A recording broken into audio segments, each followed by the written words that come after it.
Hi all, welcome back to learners corner. ഇന്ന് നമ്മൾ discuss ചെയ്യാൻ പോകുന്നത് 8ാം ക്ലാസ്സിലെ ഇംഗ്ലീഷ് ടെക്സ്റ്റ് ബുക്കിലെ 2ാമത്തെ യൂണിറ്റിലുള്ള hope is the thing with feathers എന്ന് പറയുന്ന പോയത്തിൻ്റെ ക്വസ്റ്റ്യൻ ആൻസേഴ്സ് ആണ്. പോയത്തിൻ്റെ കംപ്ലീറ്റ് എക്സ്പ്ലനേഷൻ അടങ്ങുന്ന വീഡിയോ നമ്മുടെ ചാനലിൽ ഓൾറെഡി അപ്ലോഡ് ചെയ്തിട്ടുണ്ട്. അതിൻ്റെ ലിങ്ക് ഞാൻ ഡിസ്ക്രിപ്ഷനിൽ കൊടുത്തേക്കാം, നിങ്ങൾക്ക് കയറി കാണാവുന്നതാണ്. ലെറ്റ്സ് റിവൈൻഡ് ആൻഡ് റിജോയ്സ് എന്ന് പറയുന്ന സെക്ഷനിലുള്ള ക്വസ്റ്റ്യൻസ് നോക്കാം. First question, what is hope compared to in the poem? ഈ ഒരു പോയത്തിൽ ഹോപ്പിനെ, പ്രതീക്ഷയെ എന്തുമായിട്ടാണ് കമ്പയർ ചെയ്തിരിക്കുന്നത് എന്നാണ് ചോദ്യം. എന്തുമായിട്ടാണ് കമ്പയർ ചെയ്തിരിക്കുന്നത്? നമുക്കറിയാവുന്ന കാര്യമാണ് അല്ലേ, ബേർഡുമായിട്ടാണ് ഹോപ്പിനെ കമ്പയർ ചെയ്തിരിക്കുന്നത്. In this poem hope is compared to a bird with feathers that perches gently in our soul. എന്താ പറഞ്ഞിരിക്കുന്നത്? ഈ ഒരു പോയത്തിൽ ഹോപ്പിനെ, പ്രതീക്ഷയെ കമ്പയർ ചെയ്തിരിക്കുന്നത് തൂവലുകളുള്ള ഒരു പക്ഷിയുമായിട്ടാണ്. അത് നമ്മളുടെ സോളിലേക്ക്, ആത്മാവിലേക്ക് ജെൻറ്റിലായിട്ട് കടന്നു വന്നിട്ടുള്ള അല്ലെങ്കിൽ ചേക്കേറിയിരിക്കുന്ന ഒന്നാണെന്നാണ് പറയുന്നത്. ഓക്കെ, സെക്കൻഡ് ക്വസ്റ്റ്യൻ നോക്കാം. What do you think the poet means by the words hope perches in the soul?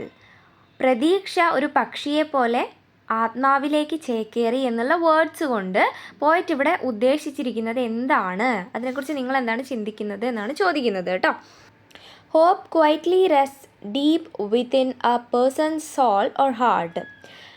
അതായത് പ്രതീക്ഷ എന്ന് പറയുന്നത് ഒരാളുടെ സോളിൽ, ആത്മാവിൽ അല്ലെങ്കിൽ ഹൃദയത്തിൽ ശാന്തമായിട്ട് റെസ്റ്റ് ചെയ്യുന്ന, അതായത് മനസ്സിൻ്റെ അടിത്തട്ടിൽ അല്ലെങ്കിൽ ആത്മാവിൻ്റെ അടിത്തട്ടിൽ ശാന്തമായി റെസ്റ്റ് ചെയ്യുന്ന ഒന്നാണ്. Like a bird perched on a tree branch. ഒരു പക്ഷി ഒരു മരത്തിൻ്റെ ബ്രാഞ്ചിലേക്ക് ചേക്കേറുന്നത് പോലെ hope settles into one soul.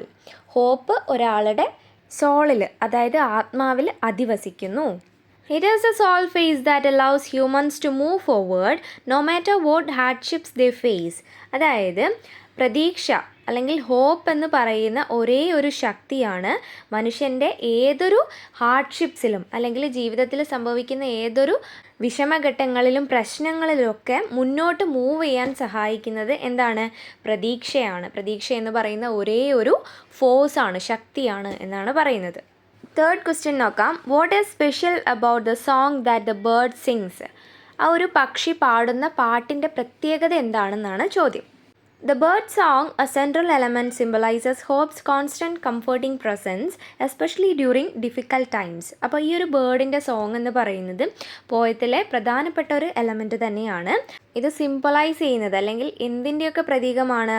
Hops constant comforting presence. ഹോപ്പിൻ്റെ, പ്രതീക്ഷയുടെ കോൺസ്റ്റൻ്റ് ആയിട്ടുള്ള, എന്നെന്നും നിലനിൽക്കുന്ന കംഫർട്ടിംഗ് പ്രസൻസ്, നമുക്കൊരു സുഖം നൽകുന്ന രീതിയിലുള്ള അതിൻ്റെ presence especially during difficult times, നമ്മളുടെ ജീവിതത്തിൽ ബുദ്ധിമുട്ടുകൾ ഉണ്ടാവുന്ന സമയങ്ങളിലാണ് പ്രത്യേകിച്ചും അതിൻ്റെ ആ ഒരു പ്രസൻസ്, കംഫർട്ടിംഗ് പ്രസൻസും അതേപോലെ സ്ഥിരതയും ഒക്കെ നമുക്ക് എന്താണ് കൂടുതലും ഒരു ഊർജ്ജം നൽകുന്നത് അല്ലേ.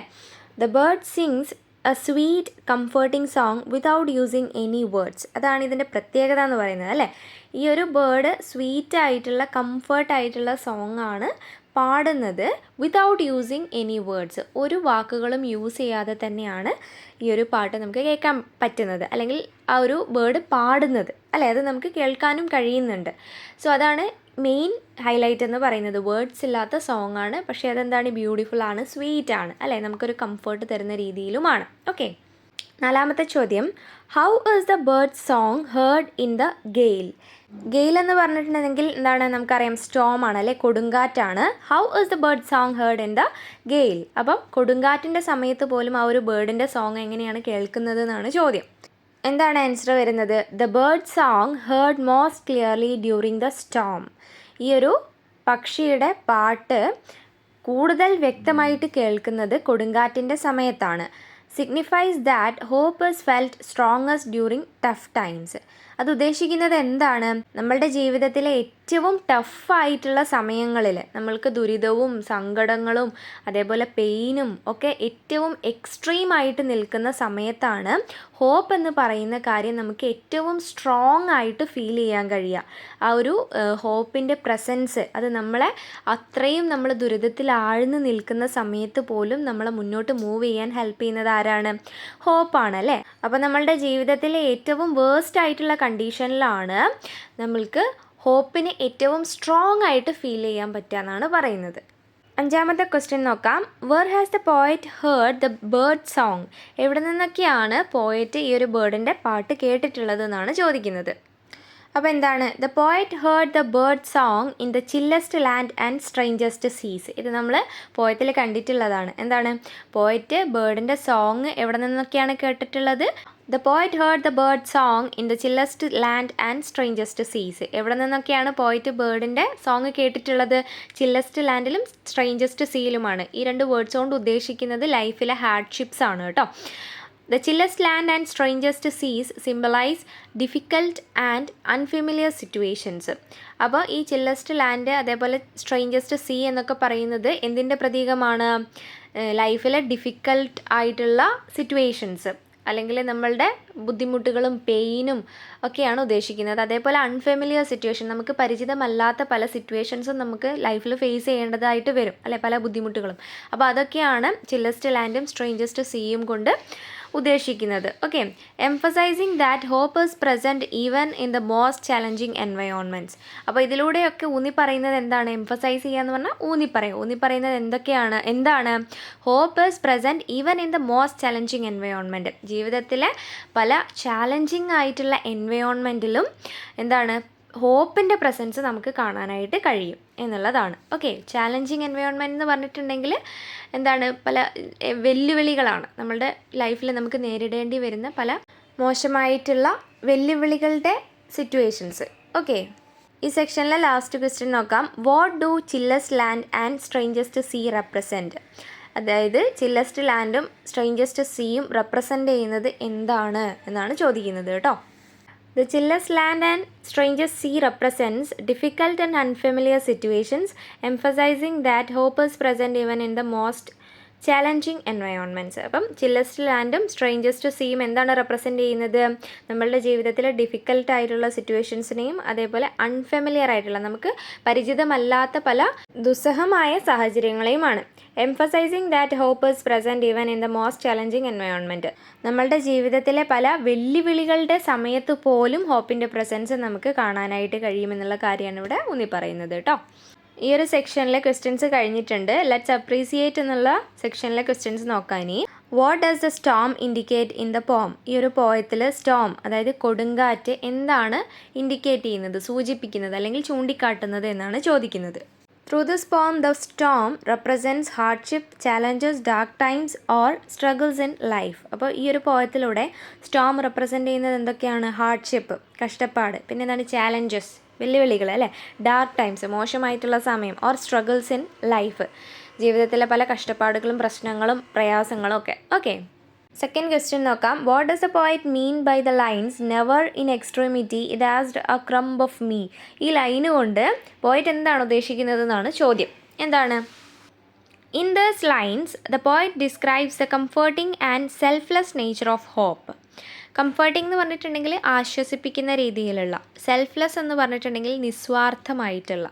അപ്പോൾ എന്താണ് ഈ ഒരു ലൈൻസിലൂടെ പോയിട്ട് ഡിസ്ക്രൈബ് ചെയ്യുന്നത്? പ്രതീക്ഷയുടെ നിസ്വാർത്ഥമായിട്ടുള്ളതും അതേപോലെ നമുക്ക് ആശ്വാസം നൽകുന്ന രീതിയിലുമുള്ള നേച്ചറാണ്. Hope is portrayed as a bird that sings its song even in the hardest conditions, never asking for anything in return. Hope എന്ന് പറയുന്നത്, പ്രതീക്ഷ എന്ന് പറയുന്നത് ഈ ഒരു പോയത്തിലൂടെ പോർട്രേ ചെയ്തിരിക്കുന്നത് എന്തായിട്ടാണ്? ഒരു ബേർഡായിട്ടാണ്. അത് പാട്ട് പാടുന്നു അല്ലേ, ഒരു even in the hardest conditions, ജീവിതത്തിലെ ഏറ്റവും മോശമായിട്ടുള്ള കണ്ടീഷൻസിലും ആ ഒരു ബേർഡ്, പ്രതീക്ഷയാവുന്ന ആ ഒരു പക്ഷി പാട്ട് പാടുന്നുണ്ട്. Never asking for anything in return, അതായത് തിരിച്ച് ഒന്നും തന്നെ പ്രതീക്ഷിക്കാതെ. ഓക്കെ, അതാണ് ഈ ലൈൻസ് കൊണ്ട് ഉദ്ദേശിക്കുന്നത്. ഒന്നും തന്നെ പ്രതീക്ഷിക്കാതെ, ഇവൻ ഒരു അപ്പക്കഷ്ണം പോലും പ്രതീക്ഷിക്കാതെയാണ് ഈ ഒരു ബേർഡ് പാട്ട് പാടുന്നത് അല്ലേ, നമ്മളുടെ ലൈഫിലെ ഹാർഡസ്റ്റ് സിറ്റുവേഷൻസിൽ. അതാണ് ഈ ഒരു ലൈൻസ് കൊണ്ട് ഉദ്ദേശിക്കുന്നത്. Okay, selfless nature of hope. Third question നോക്കാം. How do the images of the bird and the storm help us understand the poem? എങ്ങനെയാണ് ബേർഡിൻ്റെയും സ്റ്റോമിൻ്റെയും ഒക്കെ ഇമേജ് ഈ ഒരു പോം നമുക്ക് മനസ്സിലാക്കാനായിട്ട് സഹായിച്ചതെന്നാണ് ചോദിക്കുന്നത് കേട്ടോ. In this poem, the bird represents hope and the Storm represents hardships or struggles in life. ഈ ഒരു പോയത്തിൽ ബേർഡ് റെപ്രസെൻ്റ് ചെയ്യുന്നത് എന്തിനെയാണ്? ഹോപ്പിനെയാണ്, പ്രതീക്ഷയാണ്. അതേപോലെ സ്റ്റോം റെപ്രസെൻ്റ് ചെയ്യുന്നത് ഹാർഡ്ഷിപ്സിനെ അല്ലെങ്കിൽ സ്ട്രഗിൾസ് ഇൻ ലൈഫ്, ജീവിതത്തിലെ സ്ട്രഗിൾസിനെയാണ്. They show the contrast between gentle hope and life struggle. ഇതെന്താണ് കാണിക്കുന്നത്? Contrast between gentle hope and life struggle. വ്യത്യാസമാണ് കോൺട്രാസ്റ്റ് എന്ന് പറഞ്ഞിട്ടുണ്ടെങ്കിൽ, അല്ലെങ്കിൽ വൈരുദ്ധ്യം.